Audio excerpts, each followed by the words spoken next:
Well, welcome everyone to this town hall of the Urban League, Jacksonville Urban League Center for Advocacy and Social Justice.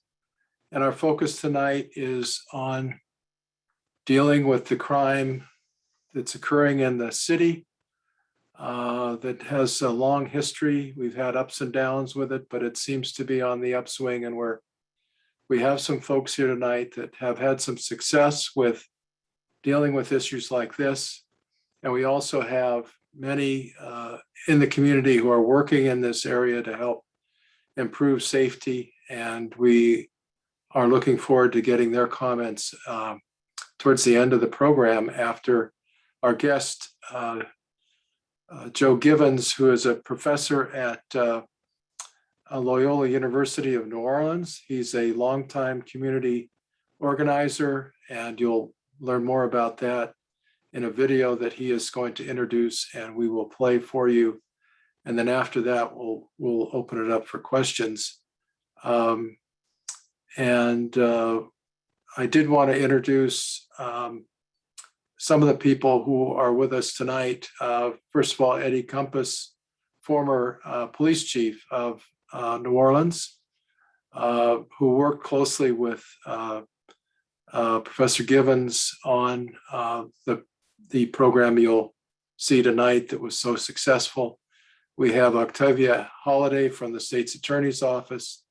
We have Jacqueline Small, Zoe Samuels, and Megan Schutt and Sophia Berger, who are interns at the Center for Advocacy and Social Justice. And I also see that Solomon Crow, who's our community engagement director, is on with us as well. Deborah Thompson, from the vice president from the NAACP. We have several people from the State's Attorney's Office, the Department of Justice, U.S. Attorney's Office, Frank Talbot, and Khalila Escalera.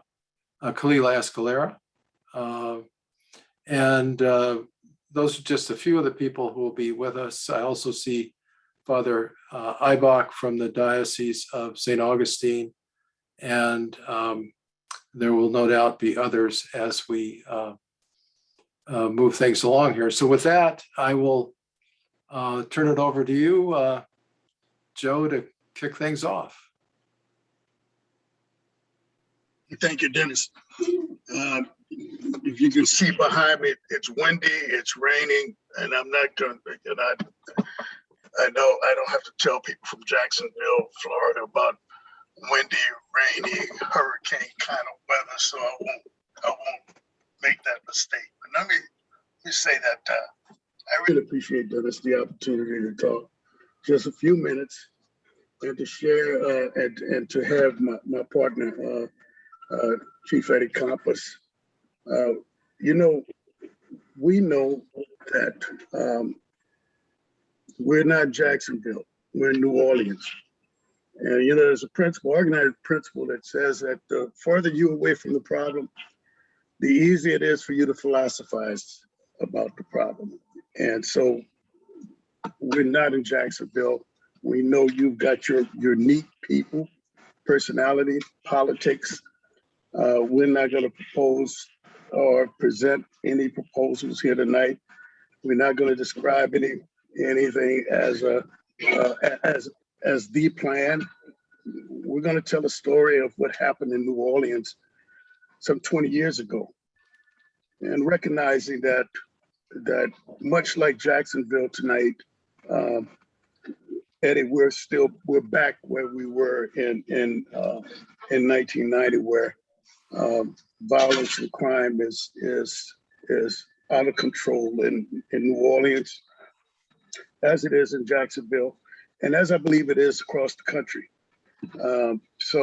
But we believe that the story is an interesting one, and so I want to take you to 1994, 95, when we started.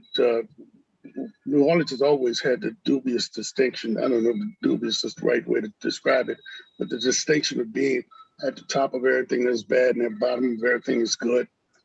um, including issues relative to public safety.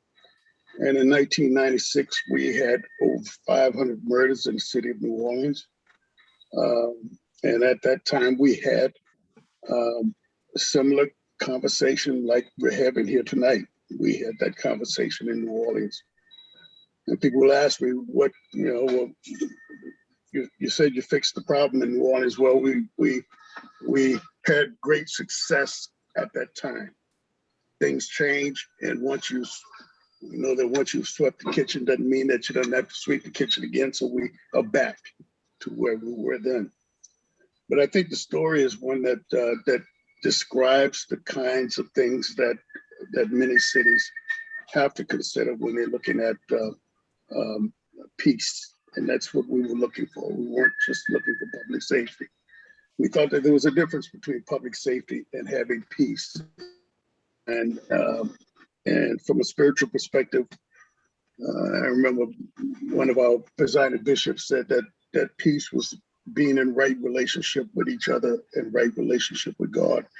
And at that time, that's what we were seeking to do, develop relationships within our communities, relationships between churches, people, neighborhoods, law enforcement, and above all, the government that was responsible for making sure that we had a safe environment. So before you start the video, again, we just want to tell our story. And at the end, we'll answer any questions, and then we'll listen carefully to your discussions tonight. And maybe we might find something that we can incorporate from your efforts in Jacksonville. So we think we're sharing stories tonight. So Eddie, before they start the video, would you want to add anything to what I've said? Chief Compass? Yeah, basically, one thing, I don't know if they had this problem in Jacksonville. We had the most corrupt police department in the United States. We had over 300 policemen fired out of a 1,700 person organization or incarcerated. We had drug gangs that were actually working with police officers who were doing contract hits. So public perception was at an all-time low, and public relations at an all-time low when we actually took over and started this program. When the FBI took over, there was like a handful of people that was in a crime-fighting arena that they trusted, and fortunately, I was one of them. They watched us for over 2 years, and I was in charge of street crimes.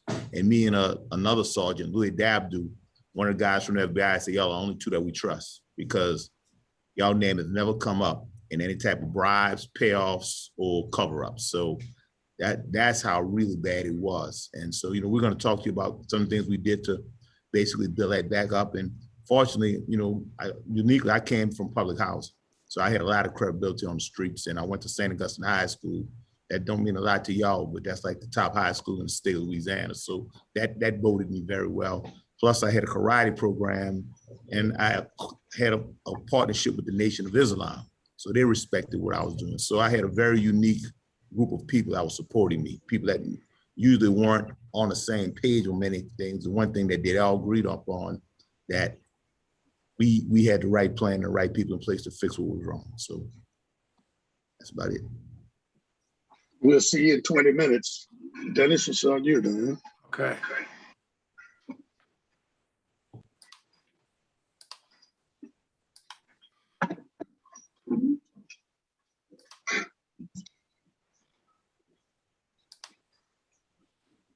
Violence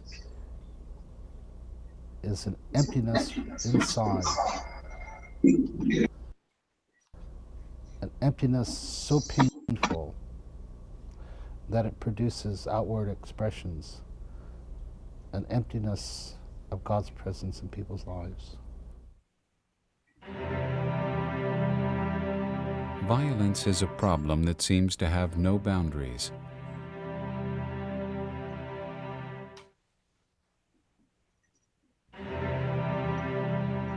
It can occur in streets, in schools, in homes.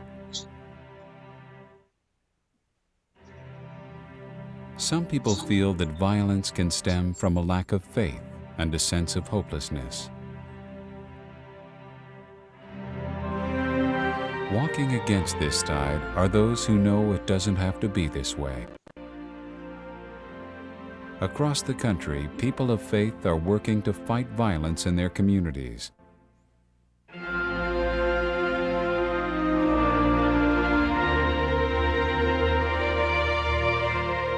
They are making progress in places like New Orleans, Los Angeles, even in small towns.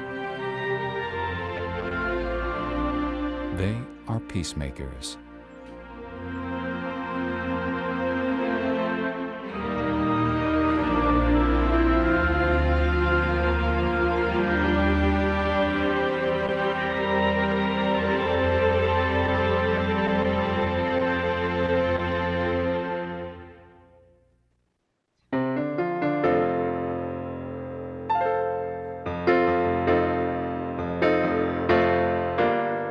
When I first started living in this community, it was one of the most beautiful places that you would want to live in Orleans Parish. You were able to walk from one neighborhood to the other without the fear of becoming a victim of robbery, a gunshot. We began in the mid-'80s to face perhaps the most difficult period this city has certainly faced in this century, perhaps in our history, when the bottom literally fell out of our economy, when the price of oil became significantly depressed.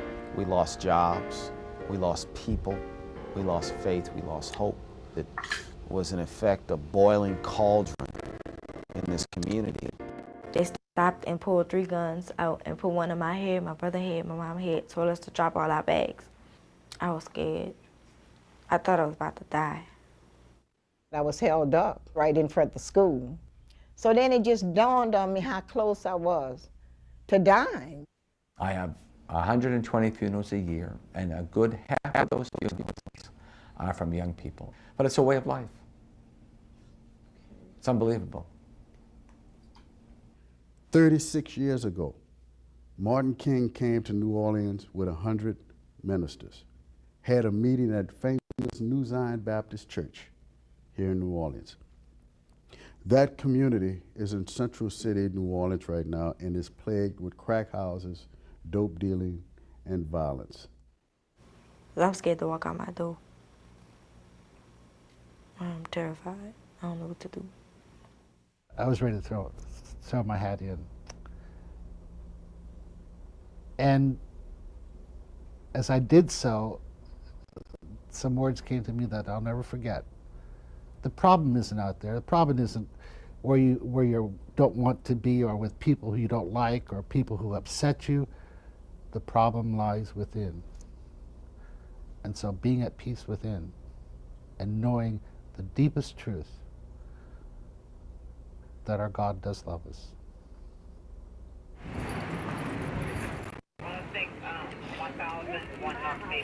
By the early 1990s, New Orleans was feeling the effects of the recession, drug violence, and crime.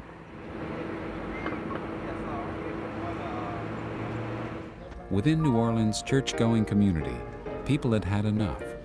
In early 1991, 3,000 people gathered to form a group designed to change things through prayer, pressure, and action. They called their group All Congregations Together, ACT for short. New Orleans hasn't been the same since. ACT has become a federation of 60 congregations of church-going New Orleanians determined to speak with one voice about crime and violence. The congregations together represent about 150,000 people. It's brought together people from every kind conceivable background, with rich and poor, with black and white, Jew and Christian, old and young. They're faith-filled. They're the people who work, they're the retirees. They're active in their churches, they're probably active in social organizations. It's the people who are on deacon boards, they are the people who are on PTA boards. They are the backbone of this community.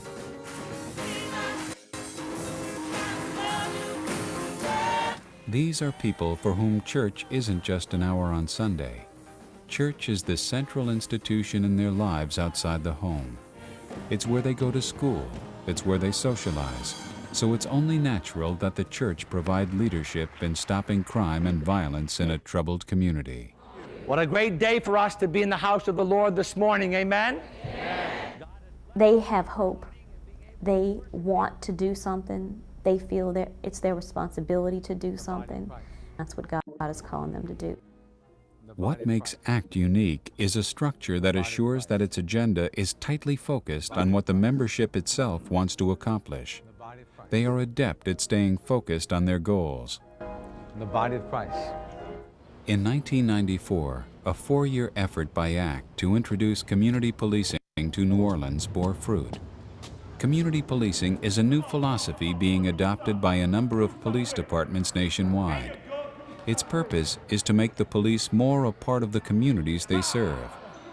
Captain Ed Compass headed the community policing effort in New Orleans and is a member of ACT.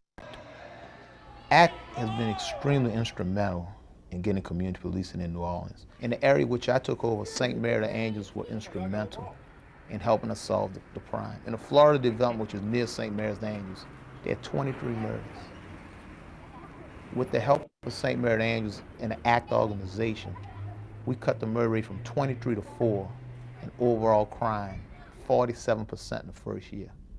The next year, we came right back in the Florida development and cut crime another 59%. Community policing meant, in part, listening to the community, and in particular, listening to the young people who are often at risk of becoming victims of crime. All right, y'all be cool, man. This happened to me about 5 years ago. We went to the shopping center to go shopping for Easter. And while in the mall, we felt that we were being followed, but we didn't pay it any mind. My mom decided that it wouldn't make any sense to catch the bus home, so we walked. And we saw some people who were running across the street, but we thought they were gonna keep going.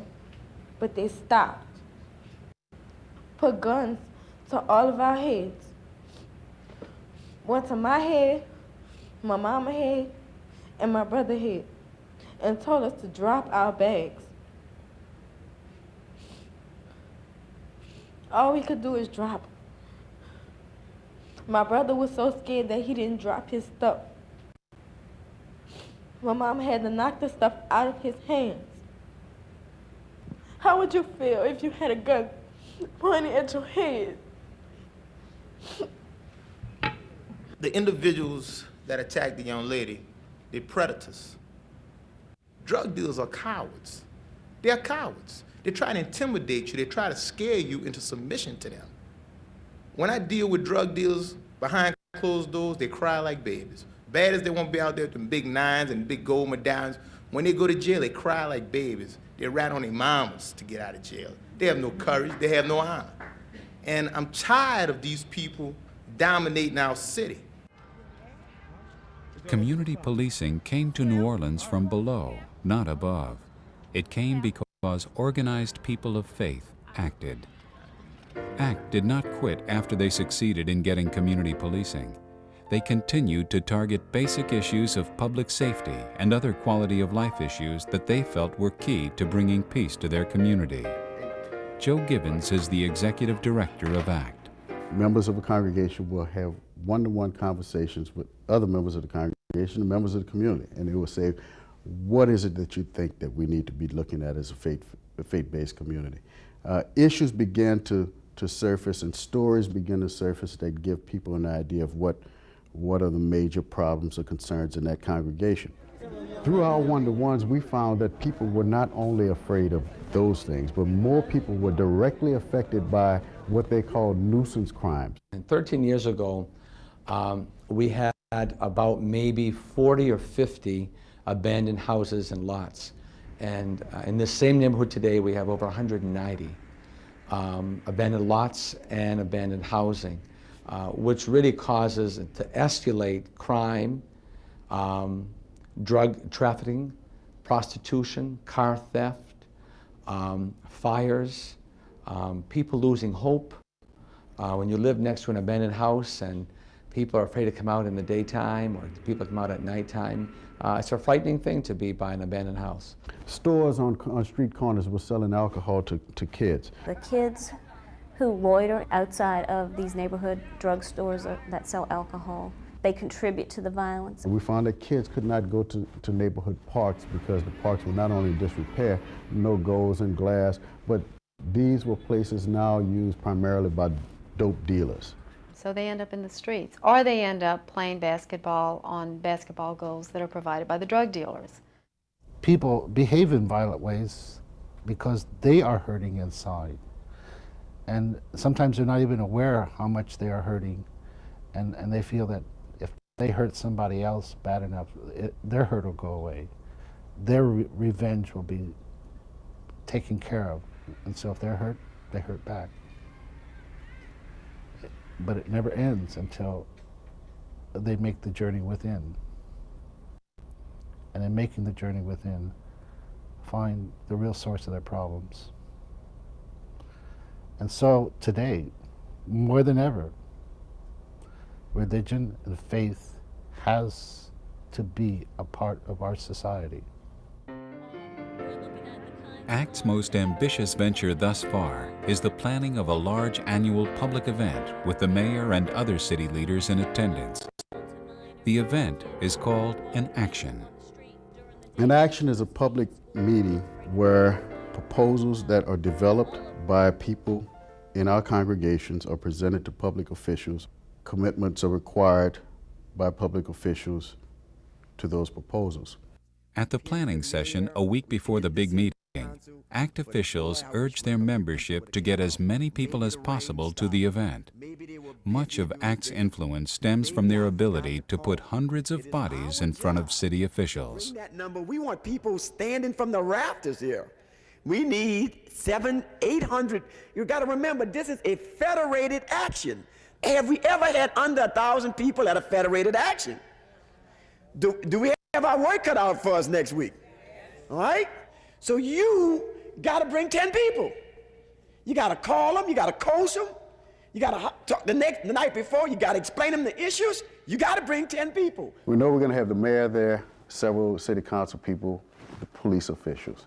St. Peter Claver, 200 for St. Peter Claver. Central, 50 for Central. If the church is not packed, then we lose. They will believe that they don't have a reason to respond to this issue or to this group of people.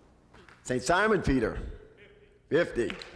It's very common for people to come to City Hall and say, I'm the president of XYZ organization, and this is what we want. St. Peter and Paul. We have 200 members. 25. Good number. Let's give them a round of applause. They really have very few members. They really have no support base behind them. 30. All right, let's do it, Angel. Some of our people don't want to come to meetings at night because they're afraid. They don't want to come in a neighborhood that's not safe. Yeah. So they don't come out to meetings. They don't come out to events. The final irony: would the fear of the crime that gave rise to ACT in the first place keep their participants at home? Angel, how do we look? 200, 225, 255, 455, 50. Oh, you got it already. 845. All right. I love it. Great. Good job. Let's do it. We can do it.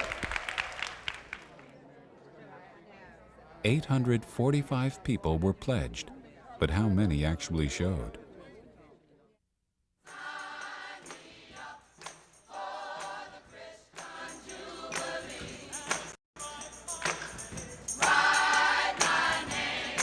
May 29th, the big day arrived.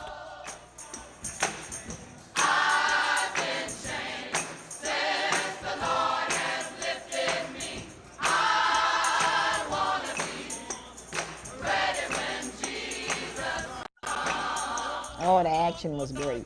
It was great.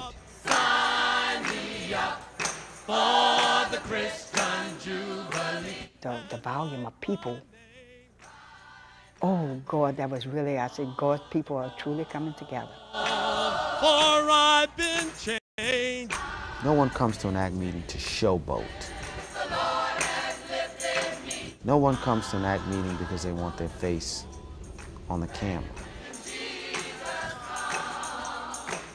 These are real meaningful meetings, and they're really accountability sessions. May we bear witness this holy night and go forth empowered in strength, in that gift of love, and that gift of life, and that gift of being brother and sister for each other. We ask this in your name. Amen. The gentle tone of Father Bart's opening prayer notwithstanding, this action is the kind of pressure politics mayors and city council members get all the time. The difference? This time, it's tightly organized and highly motivated people of faith. How big is the problem? I would like to ask you to please stand and remain standing if your answer to any of the following questions is yes. Do you hear gunshots in your neighborhood? Stand, please, if you hear gunshots in your neighborhood. Has your home been burglarized? Has your property been vandalized? Has your automobile been stolen or vandalized? Are there drugs being sold in your neighborhood? Do people loiter in the streets or on the corners in your neighborhood unnecessarily? Is there a store or bar in your neighborhood that allows loitering? Selling alcohol to minors? Or otherwise contributes to problems in your community? Is there blighted property in your neighborhood that is being used for illegal activity? Look around. Just about everyone is standing. We cannot accept this. Can you? We want you to propose a law similar to one in California that permits every man and woman and child in the neighborhood to collectively sue a property owner on the grounds for causing public nuisance.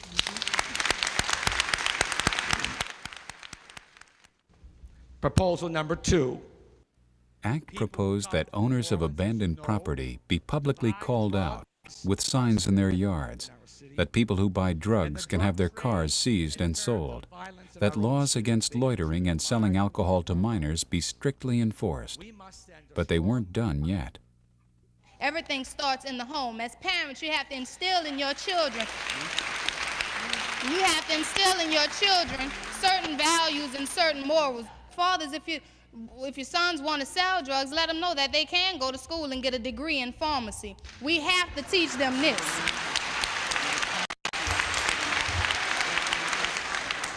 Lastly, I would like to challenge each of you to ask yourself this question. Am I going to sit in this pew and just listen to what everyone else has said, or am I going to put my foot down and realize that I can make a difference? Thank you. Oh, God, when that young woman spoke, it almost blew me away. You know, out of the mouth of babes, out of the mouths of babes.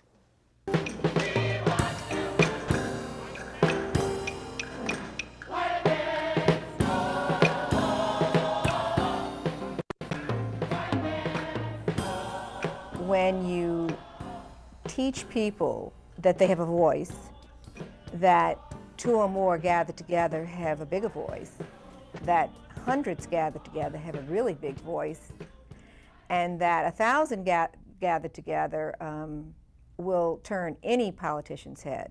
First of all, let me give honor and obedience to God because we are in His house tonight. I tend to enjoy them, not only the meeting, but all of the comments and the conversations you have with people after the meeting about problems in their neighborhoods. I came home with a whole pocket full of work last night, a lot of little notes and photos and neighborhood problems that people want some attention on. There were close to 1,000 people at this meeting. They left this meeting feeling like it was the best that they'd ever been to. You know, you can have all kinds of different peace. There's peace that you have in church, peace in the home, but the peace of a child to be able to play basketball, the peace of a mother to just sit on her porch and enjoy the cool air. That's peace. New Orleans still has problems, but most agree that ACT has made a difference. ACT, I think, has been one of the main players in the comeback of this community. Still The ordinances proposed by ACT were drafted by the City Council and supported by the mayor. Some of the effects were seen almost immediately. Owners of blighted properties awoke one morning to learn that their name and address had been posted on a sign on their own property. Casual drive-by drug buyers were shocked when a small drug deal resulted in the immediate seizure of their car. Abandoned lots were in the process of becoming parks.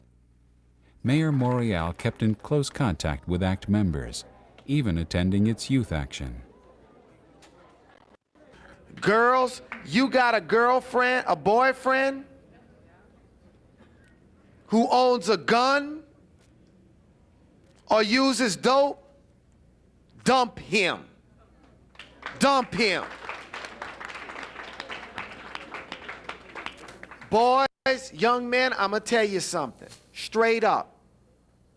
And I tell all the young black men this. You are not a man because you carry a gun, you use dope, or you can father a baby.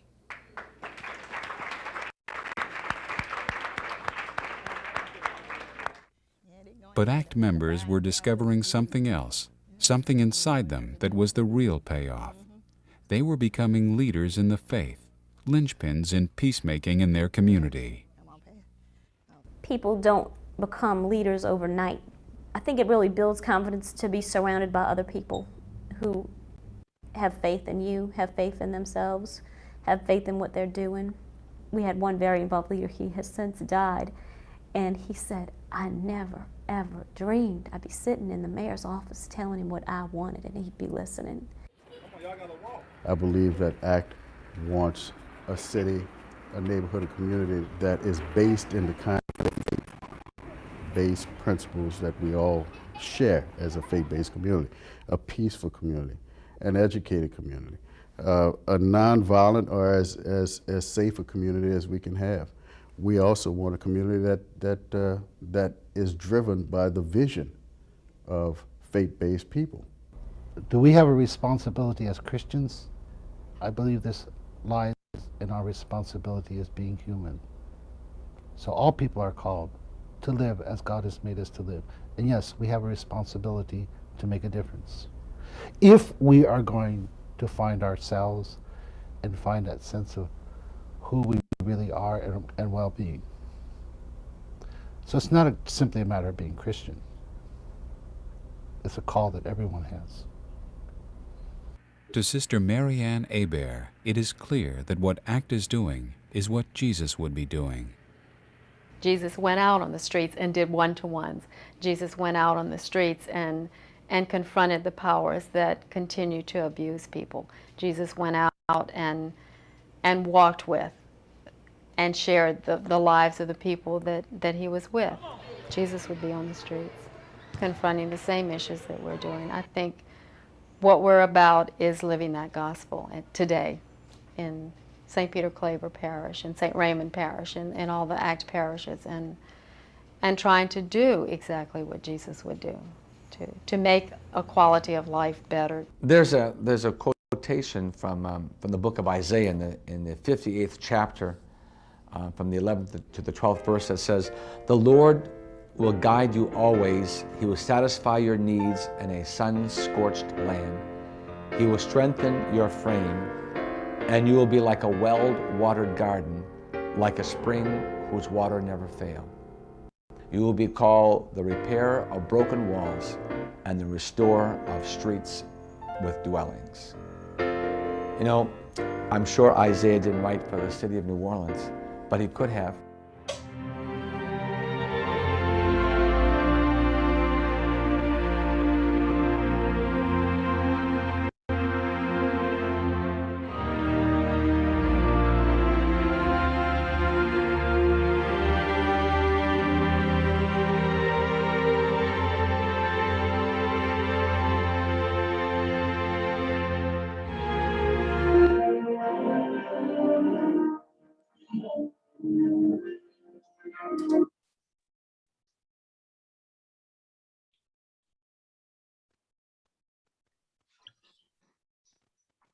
So obviously, this story was told from the perspective of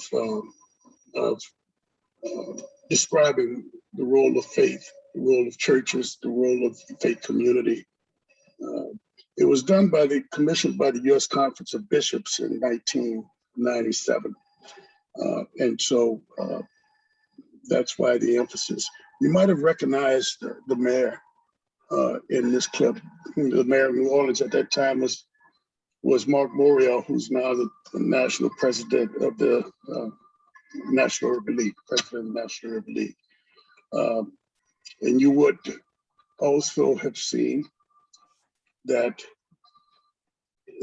of the triumph of the participants, the role, the church had a role of holding forth a moral standard. This program, call 1-800-2. And the mayor was apparently willing to engage the faith community. And you saw Eddie Campos, of course, and the law enforcement. This was an ideal situation for us to be able to have that kind of engagement where Mark respected the right of churches to project the vision and to be a part of the process, and to have someone like Eddie Campos and a new generation of police officers who were cleaning up the department, as Eddie said earlier. I'll say this last thing, and then then you guys can ask Eddie and I in questions for, I guess, 10 minutes, and then we'll begin to start listening at your deliberations. You know, I noticed that there's a representative from the U.S. Attorney's Office on this call, and in recent years, the U.S. Attorney's Office in New Orleans, it may not have been solely in New Orleans. Eddie, you can correct me if I'm wrong, but I know that there was an initiative called Brothers Keeper. We called it Crescent City Keeper, and our U.S. Attorney at that time was Ken Polite. Ken is now the Assistant Attorney General over Criminal Division in Washington. But that Crescent City Keepers was an attempt to move back into a kind of partnership where churches were a part of recovering and saving the lives of young people who had been identified by the U.S. Attorney's Office as likely to be dead or in jail if something didn't change in their lives. So now that we've got seemingly, that I think we were talking about that earlier, about the resources that are now coming down for community policing and initiatives like Crescent City Keeper and Brothers Keeper. We have everything to hope for in terms of being able to turn back the clock and things that were obviously effective. So I'll stop there. And I just have one thing to add, Joe, if you don't mind. Just have one thing to add. What we did from a law enforcement perspective was an anomaly. We won a crime reduction award 2 out of 4 years, and the 2 years we didn't, when we came in second place. And we had the lowest number of arrests in the entire city and the largest reduction in crime. And there was a weed and seed grant that was out there, and 80% was into the weeding part and 20% was in the seeding. And after I read that grant, it wasn't mandated, it just was traditional. So I flipped it. I put 20% in the enforcement and 80% into the seeding. And we basically had the largest reduction in the nation. It was so great that Vice President Gore came and gave us a national award. And then when they got rid of apartheid in South Africa, they sent the South African Police Department to come meet with me and spend 3 days with me to basically try to replicate what we were doing in public housing. So we were the national model. Plus we were featured in Time magazine also. So we definitely set the tone for the entire nation. So that's about it. So Dennis, I'll turn it back over to you and your team to monitor questions, if there are any questions.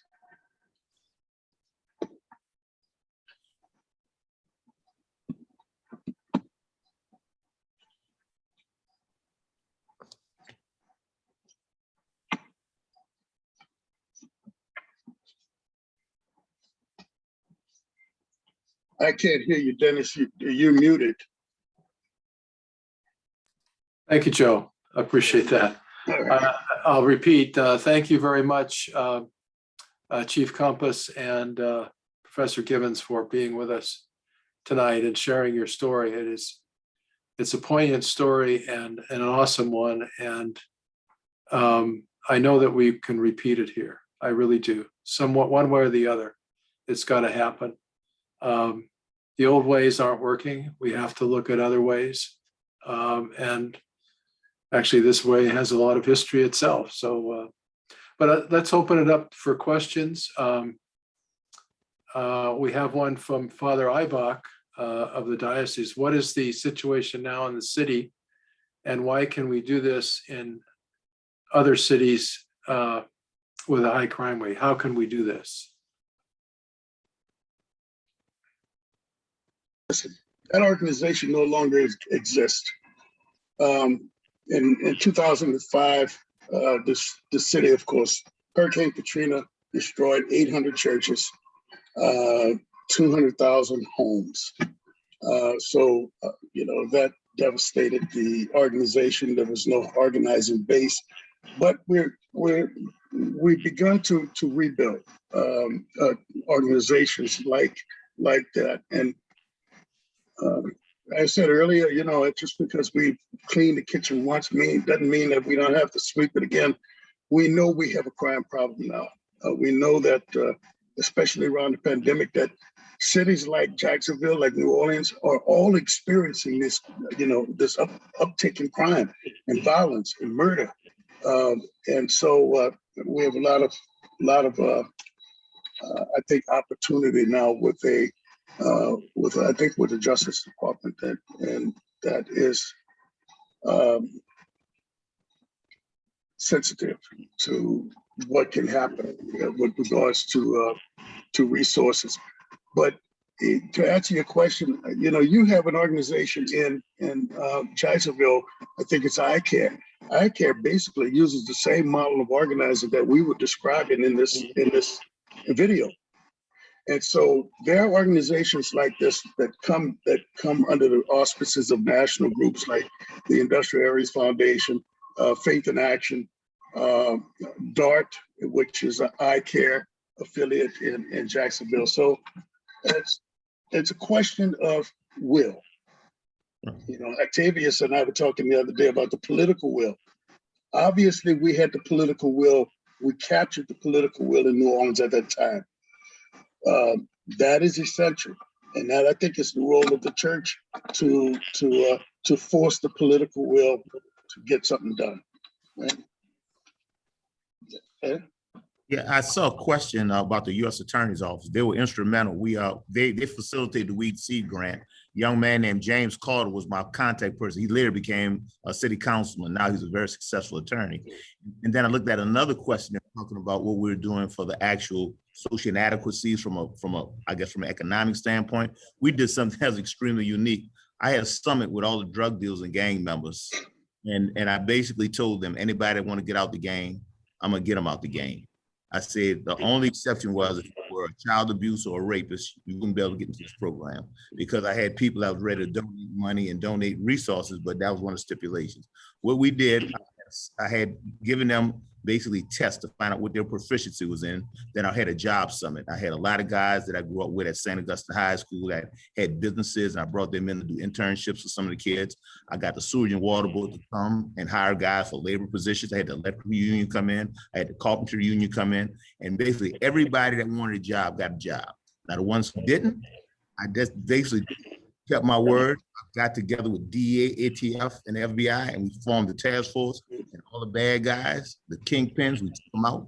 And when the community saw that, they said, wow, they gave the guys a chance to get out the game, and those that didn't get out, they didn't have any sympathy for us. So it was a win-win all the way around. So we were very, very, very instrumental. Because like I told them, I said, you can't ask these people to get out the drug game and don't give them something to take care of their families. And so we provided them avenue.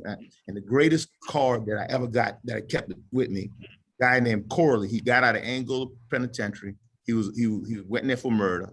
He said, "You gonna find somebody like me a job?" And I said, "I give you my word."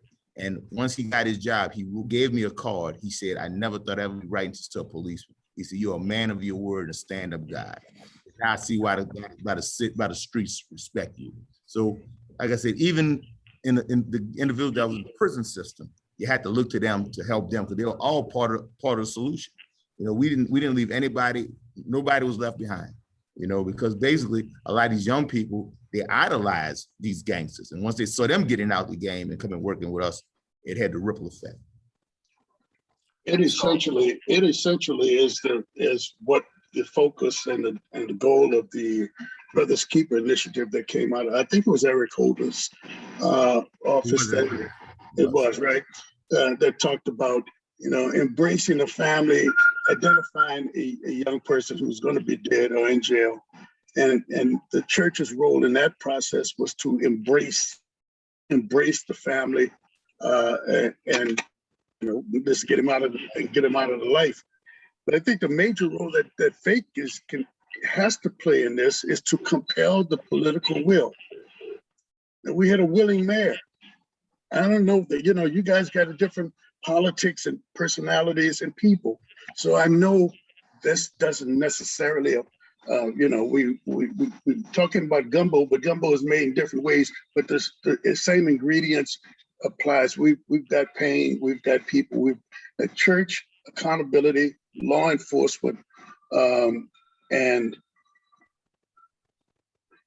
city and municipal leaders who have the political will to do it. If they don't, then the role of the church, I think, is to force that political will. So Joe, I've got some really good questions coming through, and we only have so much time. If you could maybe give us a 30-second response for each one of these, and so we can get through, and then we can open it up for comments. So here's one. Was there a role for the local prosecutor, and what was the level of buy-in? I'll let Eddie take that. 30 seconds in.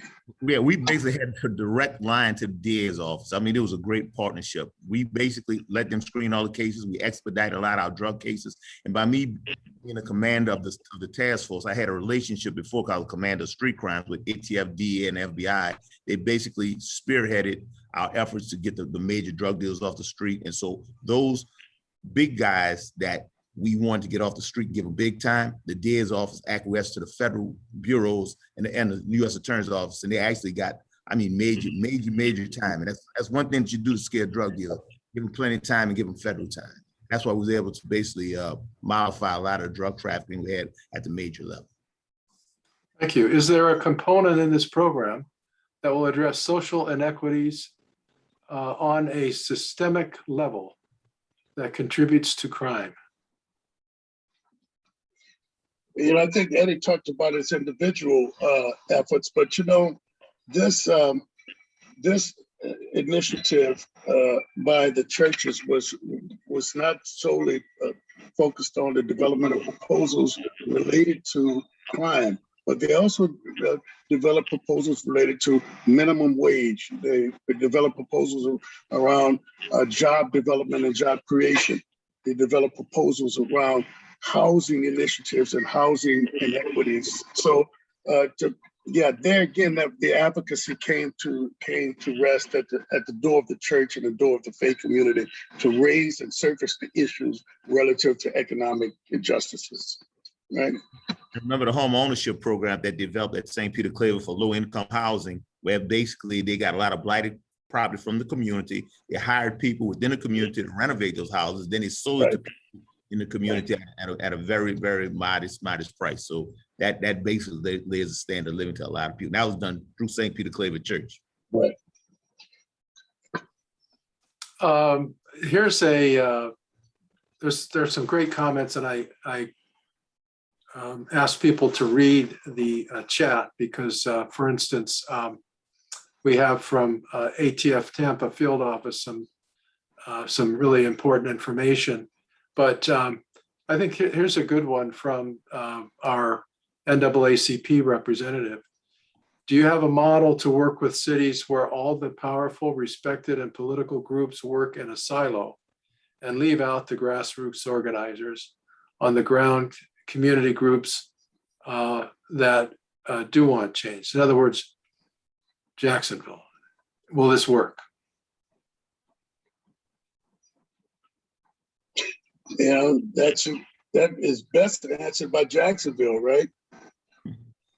Yeah. Any responses from the audience? Can we make it happen here? I think we can make it happen here. I think it's a matter of, I think a big question I had that I didn't write down is, you know, how did you get the federal government involved? How did you get the mayor to actually decide to come to one of these meetings? Was it just the, I guess, the atmosphere at the time, or the level of violence at the time was just overwhelming and that's why that happened? Or what steps did you take to get the officials that we need to make this change? How did you get them to show up? Yeah, you know, listen, the faith community, you know, all of these politicians are sitting in somebody's church, usually on Sunday morning. They're there. And they usually come to, of course, they go to churches when they're running for office, right? So they recognize in the church, if they don't recognize the moral authority of the church, they at least recognize the fact that the voters are sitting in you know, in those pews. I mean, Alexis de Tocqueville described a democracy, the American democracy, as being, you know, a place where religion is going to hold for the moral standard. So they had to respond. They had to respond to the invitation. And when they didn't respond, it showed. We've had politicians and public officials who would not attend those meetings. And what those churches did was to set an empty chair in the front of the church with their name on it, and people remember them at election time, right? A lot of them got voted out. A large number of them got voted out. Yes, indeed. Yes. Another question, this again from Octavius Holliday, State's Attorney's Office. Did you have any issues with conflicting philosophies? For example, less jail time and more intervention versus harsher and longer sentencing?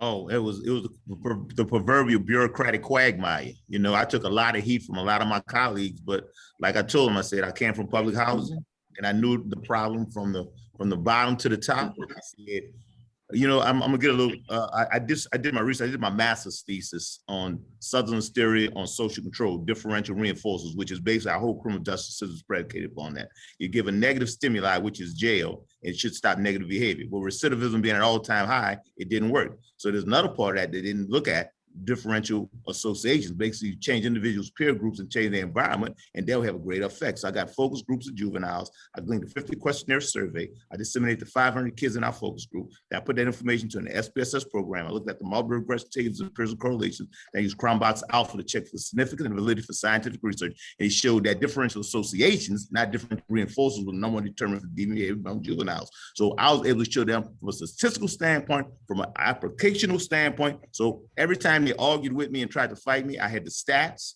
from the surveys, and then I had the stats from the crime. And then another thing that I did a longitudinal research design to show the effects of our programs from an attitudinal standpoint as opposed to a crime standpoint. When we first took over, we had a 23% approval rating. 1 year later, after joining, I started putting our programs in place. We let the residents disseminate the pre-test and the post-test so it wouldn't be tainted. We had a 91% approval rating. So from 3 fronts, we did longitudinal research design, we did a statistical package of social sciences looking at Sutherland's theory and differential associations as opposed to differential reinforcers, and the crime actually went down. So even though they argued, it fell on deaf ears because I had the stats to back it up. All right, thank you. And this one I will ask, let's see. Hold on, I want to get the right one here.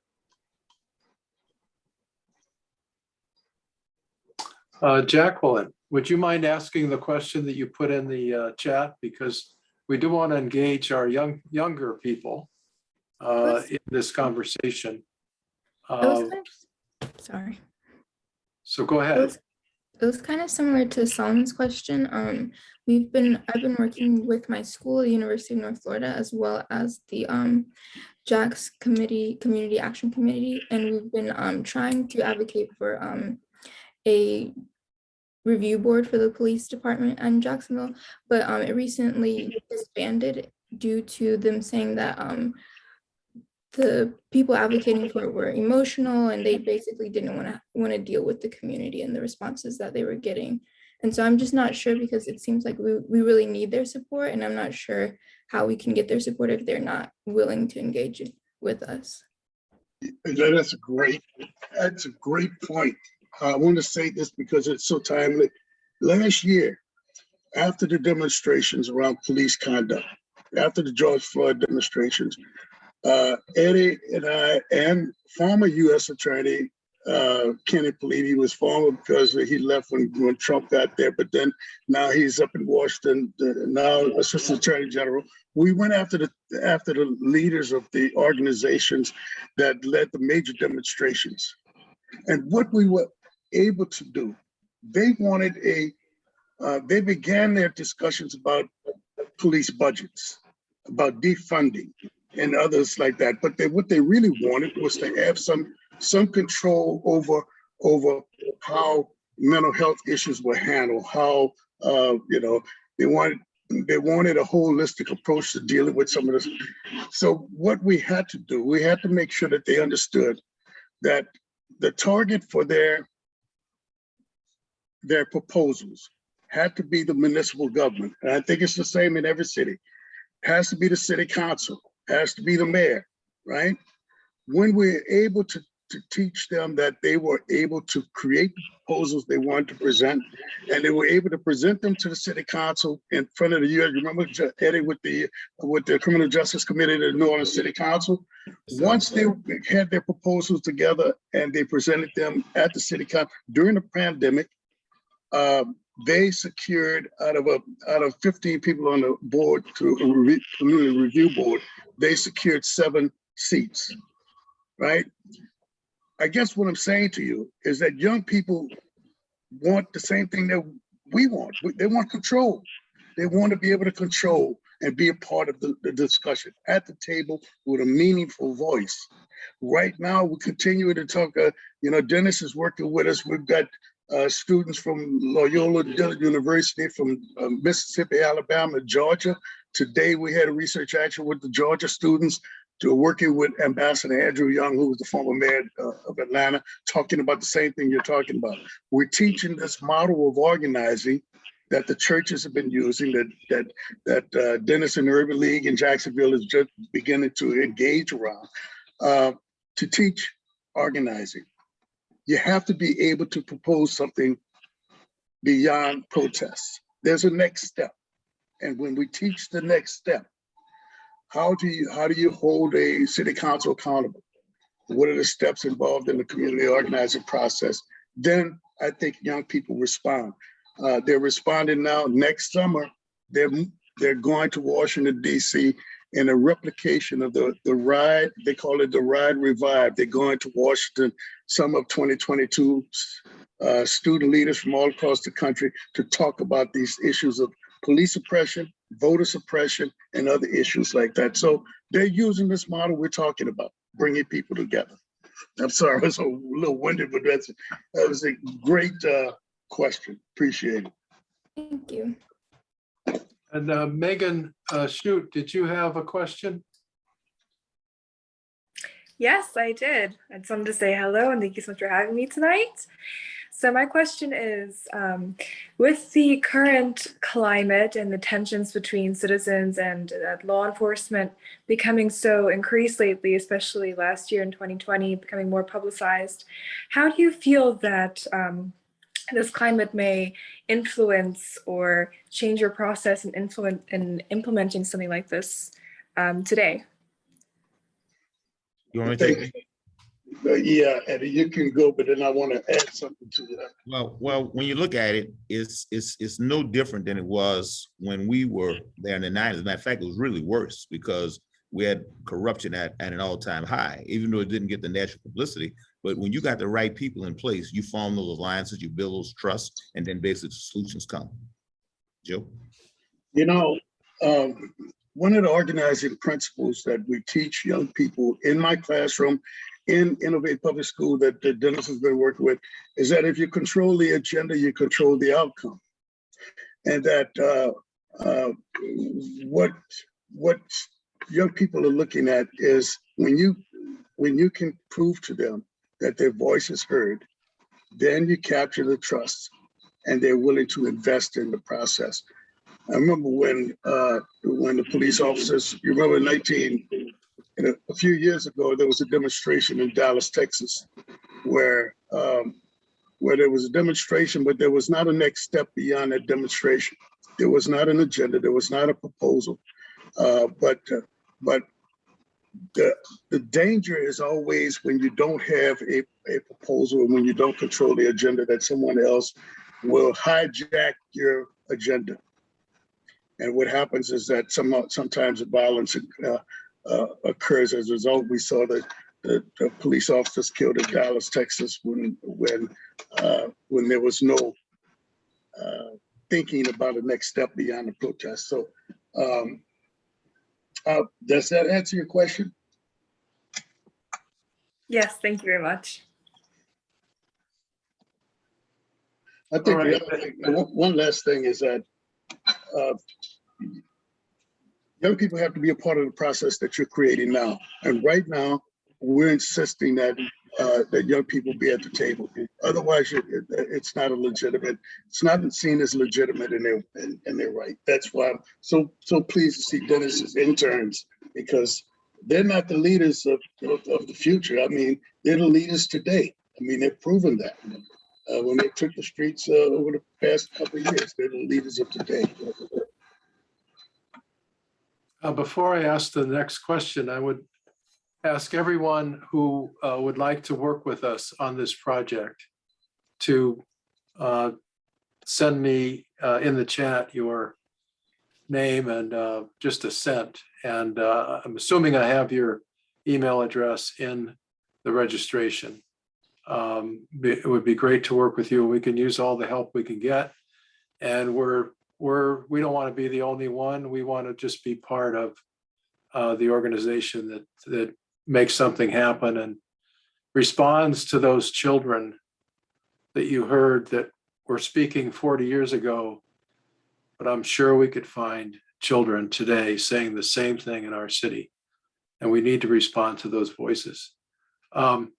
I did want to ask Father Bach from the church perspective, how do you think Jacksonville would respond to a call?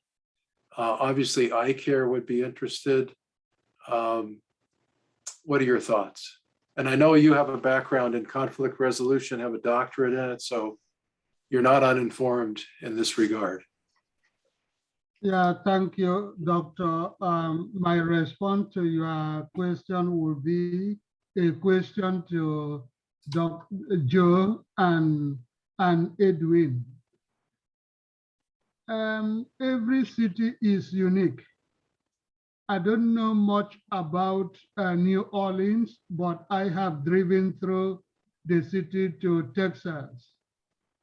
New Orleans is unique. Jacksonville is unique. You know, in this type of project, politics is highly involved. I don't know the politics in New York, but I know a little in Jacksonville. Now, in America, unlike what I used to hear before I came to America, America is so much divided, you know? There are so many landscapes, you know? People think that they are Republican, conservative, Democrats, liberal. What I seem to see is that what Democrats say yes, the Republicans say no. What Republicans say yes, Democrats say no. Your project, just like one sister said, is what Jesus would do. and I very much appreciate that. But my problem is, if such projects, I do know that there is nothing we can do without challenges. There is nothing we can do without challenges. But would some politicians or some section of the society not say, we want to give handouts, or we are communists, or we are socialists, forgetting the fact that that is what Jesus will do, even within one church, within the Catholic Church, within the Protestant Church, within Christianity. We are so much divided. We don't want to do this because we make some people lazy. We don't want to do this because we deprive some people. So people, there is no unanimous support for any project. This is not what I used to read about America. So that is my concern, that is my issue, even though there are nothing you can do without challenges. We can overcome those challenges, but how can we? For example, you said, you invited politicians, when they do not come, you leave the seat empty. Sometimes the grassroots does not understand that, does not see that. But during election, some of them are voted for because of what they say or because of the political party that they belong to. How do we deal with that? But I do know that the church is for justice, the church is for righteousness, the church is for the poor. But then certain people, even in the hierarchy of the church, will think that you are making some people to be lazy, especially the less educated. Sometimes they are educated, but the way they talk shows they are not educated. So that is the problem. That's my challenge now. So, Professor Givens, one of the thrusts of Father's message comment is, do we need it to be unanimous? Do we need, what's the tipping point to make something happen in the world that you profess and work in? You know, I really believe that politicians respond to communities of faith not because they value the role of the church as being that it's a moral thing, it's a value thing. They respond to the church because they know that citizens of a city, citizens of a country are sitting in those pews. It's practical politics for them, right?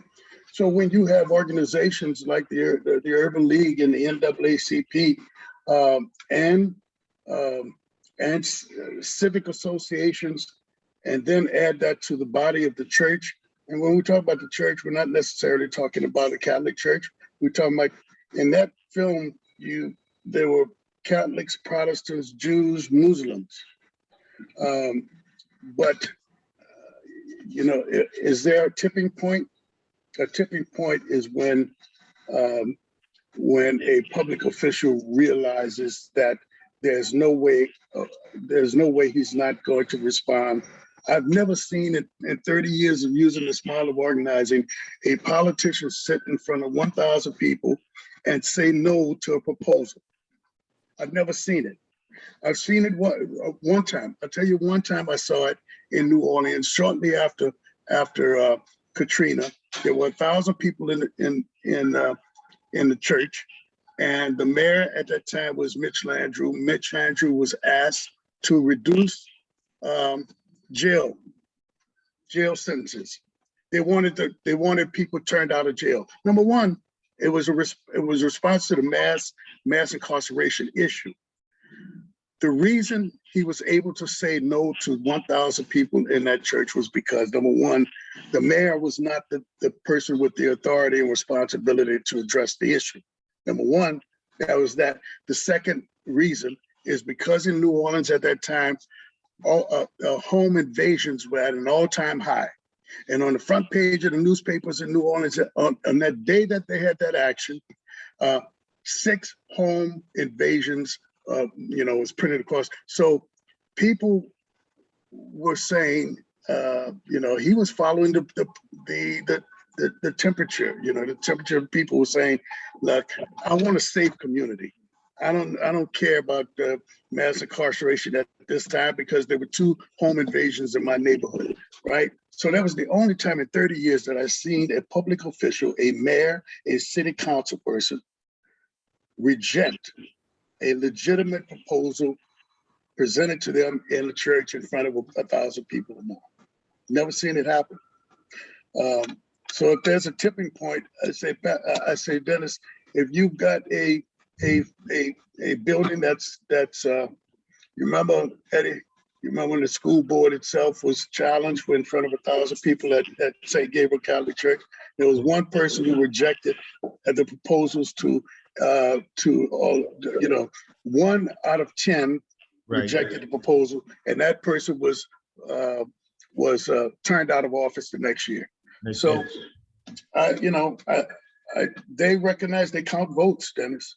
They may not believe that the church has a right to hold forth that moral standard, but nevertheless, they're looking at people in the pews and saying, this church has 1,000 votes and I need them. And those people in the churches, they vote. See, that's another thing. They have the voter registration records. They know who's voting and who's not. And so, and they're not asking for anything immoral. That's the thing. They're holding them accountable. And when you got that type of accountability, it's hard to say no. And Joe is correct. When that guy said no and he got voted out of office, that resonated citywide. That's when people really understood the power of ACT. That's when they really understood the power of ACT. You got to unite the faith community, and then a few of then people from the state's attorney's office, from the U.S. attorney's office, from the police, the sheriff's office, have to decide where they're going to be. Like, I don't know much about your municipal government, other than the fact that I saw something where I was reading where they even decided they were not going to even have any more dialogue around police community relations. Right. And even police were held accountable. We had a commander that basically told community groups, I work 9 to 5. If y'all want a meeting, it's got to be between 9 and 5. And they went up to City Hall and told Mayor Morial in no uncertain terms, they want him gone. And the next day I was promoted to that district as a commander. And so, so it's like that kind of like started my career. I was on the lieutenant's list. I was at the top of the lieutenant's list, and they found the money in the budget to make me a captain. And the next day I was a commander of that district, and the rest is history. All right, well, thank you. Very inspiring presentation and your expertise. And I know that you haven't slept on this issue since you started. No, you're still doing the work today, and I admire you so much. I'm going to give the last word. I do want to sort of give a ending thank you, but I do want to ask Zoe Samuels, who's been working with us on this project, if you had any comments. Again, hearing from younger folks, I think, is important. As Professor Givens said, you are a leader of today. What are your thoughts? So it's kind of something that I learned while I was in school. So I do have a bachelor's in criminology. So community policing is not something that I'm unfamiliar with. So I just think it's, something that needs to be done. Being able to bring a community together and, having people talk to each other and, point out things that are unusual. They say that urban communities are going to have higher crime just because of foot traffic and people coming in and out, and not having, a sensible community that each other and your neighbors. So I think, faith is something that does bring a lot of people together. And even though, things are changing within our generation, especially, I do think that maybe, yeah, faith is still something that young people believe in, but I do think it is something that is also a little bit of a sensitive topic nowadays.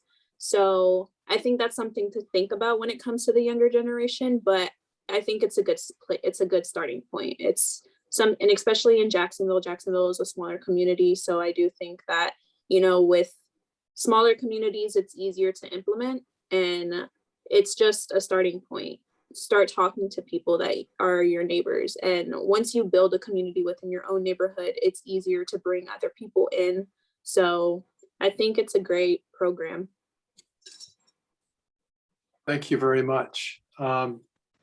Deborah, I know you had to leave, and I'm not sure you're still with us. Did you have any closing remarks on behalf of the NAACP? On behalf of the Jacksonville branch of the NAACP, I would just like to thank the visiting audience for coming in to share with us the ACT program, and that programs do work, and we're open in Jacksonville to work with you, to work with any of the organizations, because we have various organizations at the grassroots level. I have also worked in public housing. I've worked with refugees. I've worked with low and moderate income families. I've done housing, economic development, as well as employment. So I would really like to just see how we pull all of these things together. The first thing I would like to see is how we deal with this employment issue and the job apprenticeship, how we get young people and ordinary people in our community into this new job situation that's coming. That's going to create some new things for us.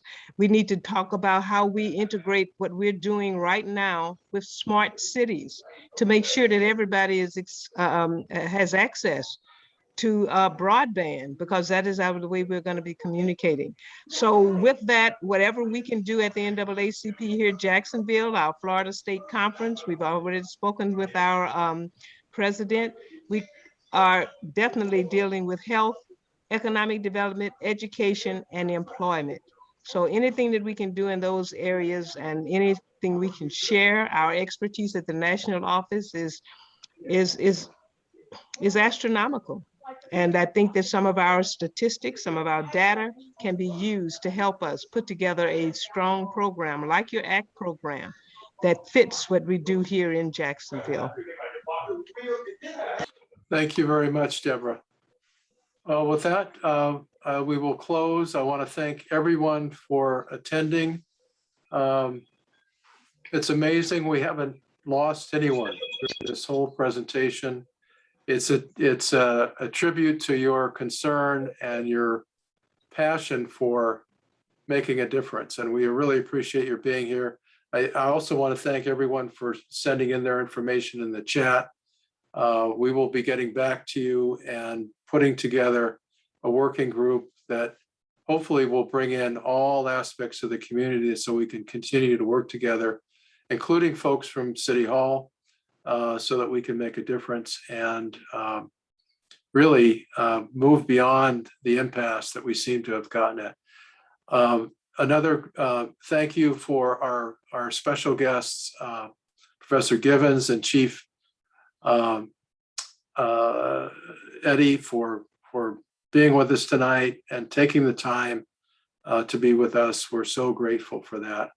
And with that, we'll close, and thank you on behalf of the Urban League. And once again, a shout out to our interns who make us so proud and so capable of doing anything at the Center for Advocacy and Social Justice. We couldn't do it without them. So thank you all. And this video will be available to you within 24 hours. So if you want to share it with other folks, we highly recommend that. So thank you.